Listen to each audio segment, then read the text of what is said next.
Dear students,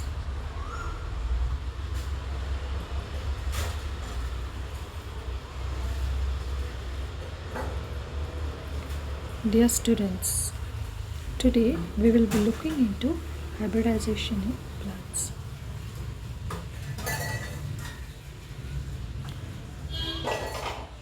Okay,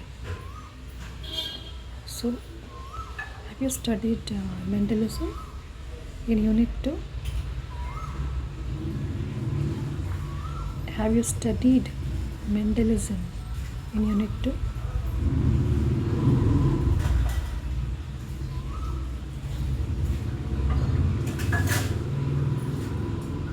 Have you studied Mendelism in Unit 2?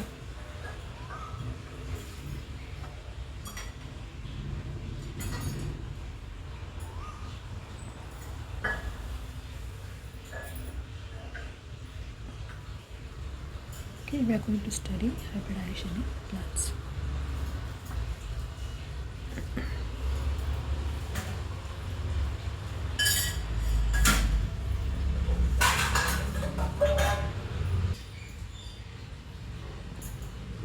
Okay, phenotype means all those characteristics which you can see with the help of the naked eye. And what do you mean by a character? Character means any distinguishable attribute. Any distinguishable attribute. Anything which you can distinguish with your naked eye is called as a character. Okay? Anything which you can distinguish with the help of your naked eye is called as a character. And these set of characters together form the phenotype of the plant. Since we're talking about phenotype over here, we can say phenotype of the plant. The same applies with respect to other organisms also. For example, in case of human beings, color of the skin, color of the eye pupil, okay, then color of the hair, texture of the hair. All these come under phenotypes. I hope it is clear, this one. So any distinguishable characteristics which can be seen with the help of the naked eye is called as a phenotype. And the sum total of all the characters, it forms the phenotype of that particular plant. Now let us look into what is meant by genotype. What is meant by genotype? So genotype means the sum total of all the genes which are present in one genome of the cell, of a particular cell, in one cell. Okay, this is one cell of a plant. Then this, it may be having two sets of chromosomes. So this one set, whatever genes are present in one set of the chromosomes, so it is called as one genome and in one cell. So this is called as the genotype of that particular organism. So genotype is the sum total of the genes which are present in the cell of an organism is called as the genotype.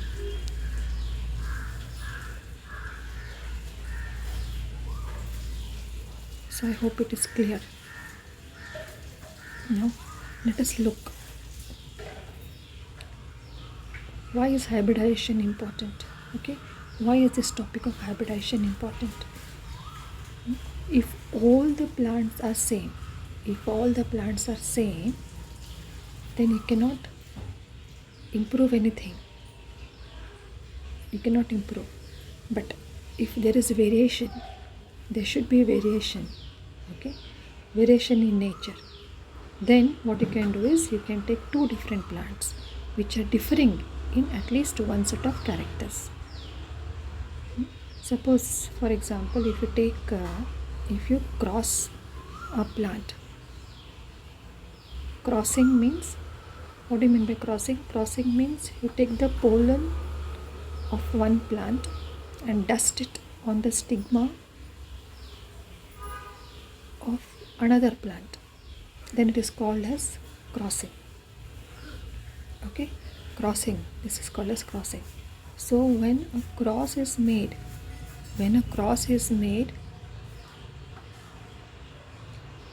two parents are required. Okay, since we're talking about plants, so the parents are represented by P1. P1 is always written first. This is always the female parent. Okay, cross is represented by X mark. X mark is a cross. P2 is always the male parent. P2. So when a cross is made between P1 and P2, so what will happen? Gametes are formed. And these gametes are always haploid. These are always haploid. Is it not? They are always haploid. So a male gamete is formed and a female gamete is formed. So how many gametes? So whatever gametes are formed, this gamete, okay, the gametes produced by the female gamete and the gametes produced by the male parent. Fertilization will take place. Fertilization will take place, and then the offspring will be produced. So this offspring is the first generation, is it not? This is the offspring of first generation. So this is called as F1. F1 means filial. F1 means 1 represents the first generation. So first filial generation. Okay. So if this P1 and P2 are differing in at least one set of characters, then the offspring which is obtained will also differ. This will be called as monohybrid. Okay, it will be called as monohybrid. If we consider P1 and P2 with respect to two characters, okay, we are performing a cross and we are considering two differences in the characters. So this topic will be covered in detail in Unit 2.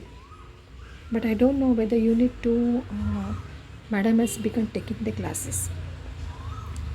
Okay, so if it, for example, tallness of the plant and color of the flower, you're considering two characters.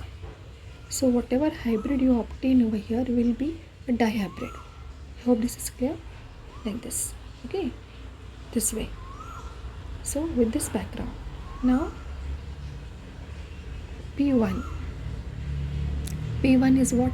It is alphabetical representation of the parent. Okay, this is alphabetical representation. Similarly, we will have to write over here the phenotype. Phenotype means whatever we see with your naked eye. So the plant is tall, that is why tall is the phenotype, and color of the flower is purple. This is. Then here what is a genotype? Genotypically we have to give an alphabetical expression. Okay, tallness. So we should say let allele for tallness be represented by capital T. Let allele for small dwarfness be represented by small t. So if this is let the allele for tallness be capital T, let the allele for dwarfness be small t. We consider that many plants, okay, in nature we consider that most of them are diploids. More than 80% of the plants and animals in nature are diploids. That is why we represent by only two alphabets. Okay, this is P1 crossed with P2.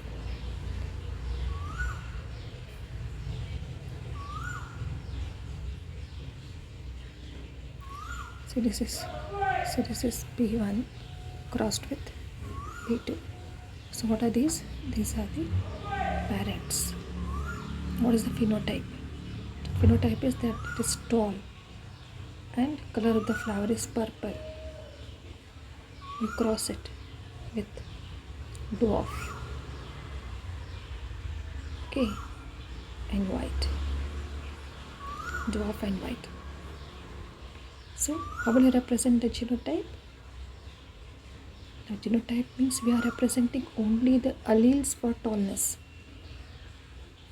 And in nature we consider it as diploid. So that is why it's tall, If it is pure tall, we write capital T, capital T. If it is heterozygous tall, we call it as capital T and small t. Similarly, color of the flower, capital C is dominant. This is called as homozygous.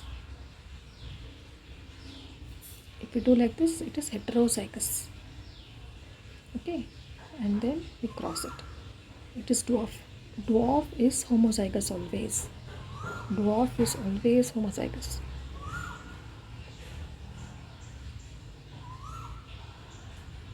Always represented by.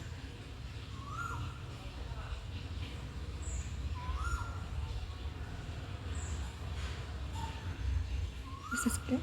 So like this it will be done.